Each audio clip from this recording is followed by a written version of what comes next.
کیا دیوبندی امام کے پیچھے جمعے کی نماز پڑھ سکتے ہیں؟ السلام علیکم ورحمۃ اللہ۔ عبد المعید رضا مصطفی، آج میرے ساتھ کچھ یوں ہی ہوا۔ میری آپ کو پتہ ہے شری نگر کی فلائٹ تھی، صبح ہو گئی مس۔ میں نے کیا پھر وندے بھارت کا ٹکٹ دہلی سے، تو میں نے کہا مجھے جموں تبھی تک میں چلا جاؤں گا۔ جب دہلی ریلوے اسٹیشن پر آیا، جمعے کا ٹائم ہو چکا تھا، میں نے کہا جمعہ پڑھ لیا جائے۔ جس مسجد میں گیا پتہ چلا وہ دیوبندیوں کی ہے۔ وضو کر چکا تھا، پھر وہاں سے میں نکل گیا جوتے پہن کر۔ لوگوں نے کہا بھائی کہاں جا رہے ہیں؟ میں نے کہا جی مجھے ٹرین پکڑنی ہے۔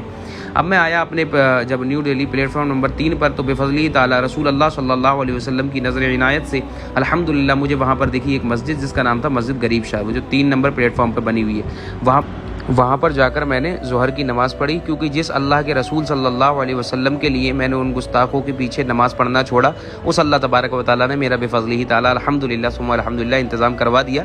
اور میں نے پھر وہاں پر جانے کے بعد جو ہے میرے وہم و گمان میں بھی نہیں تھا کہ پلیٹ فارم پہ کوئی مسجد ہوگی، وہاں جا کے میں نے بفضلہ تعالیٰ ظہر ادا کی۔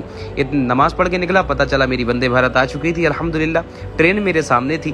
تو اب آپ کو میرا یہ پیغام تھا کہ بفضلہ تعالیٰ، اور پیغام ہے کہ آپ بد مذہبوں کے پیچھے، ان کے پیچھے کبھی نماز نہ پڑھیں، بلکہ آپ اپنے گھر میں جو ہے وہ ظہر کی نماز پڑھیں۔ بہت سارے احباب کا یہ جو ہے وہ سوال رہتا ہے کہ حضرت دور دور تک کوئی سنی مسجد نہیں ہے، اب ہم کیا کریں؟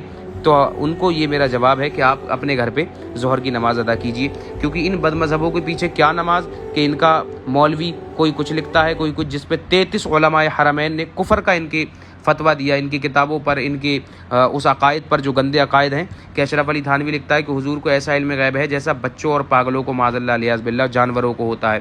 ان کے مولوی نے لکھا کہ اللہ تبارک و تعالیٰ معاذ اللہ جھوٹ بولتا ہے۔ تو مجھے بتائیے کیا یہ ایسے عقیدے والے کے پیچھے آپ نماز پڑھیں گے؟ تو آپ کا جواب یہی ہوگا کہ ہم نہیں پڑھیں گے۔ ان کا مولوی ایسا گندا عقیدہ کہ قاسم نانوتوی لکھ کے گیا کہ حضور کے بعد اگر کوئی دوسرا نبی آ جائے تو حضور کی ختم نبوت پر کوئی فرق نہیں پڑے گا، معاذ اللہ علیہ باللہ۔ یعنی ختم نبوت کے ڈاکے دار سے لے کے اللہ تبارک و تعالیٰ کی گستاخی سے لے کے انہوں نے رسول اللہ صلی اللہ علیہ وسلم کو بھی نہیں چھوڑا۔ تو بھلا ان کے پیچھے آپ کیسے نماز پڑھیں گے؟ ایک عاشق رسول تو ان کے پیچھے کسی طرح نماز نہیں پڑھ سکتا۔ اعلی حضرت نے فرمایا تھا کہ مومن ان کا کیا ہوا، اللہ اس کا ہو گیا بفضلہ تعالیٰ۔ مومن رسول اللہ صلی اللہ علیہ وسلم سے اس نے کیا محبت کی کہ اللہ اس کا ہو گیا، اور کافر ان سے کیا پھرا، اللہ ہی سے وہ پھر گیا۔ یعنی رسول اللہ صلی اللہ علیہ وسلم سے ایسا پھرا کہ وہ تو اللہ ہی سے پھر گیا۔ اس نے کہا جی اللہ بھی جھوٹ بول سکتا ہے، معاذ اللہ علیہ باللہ۔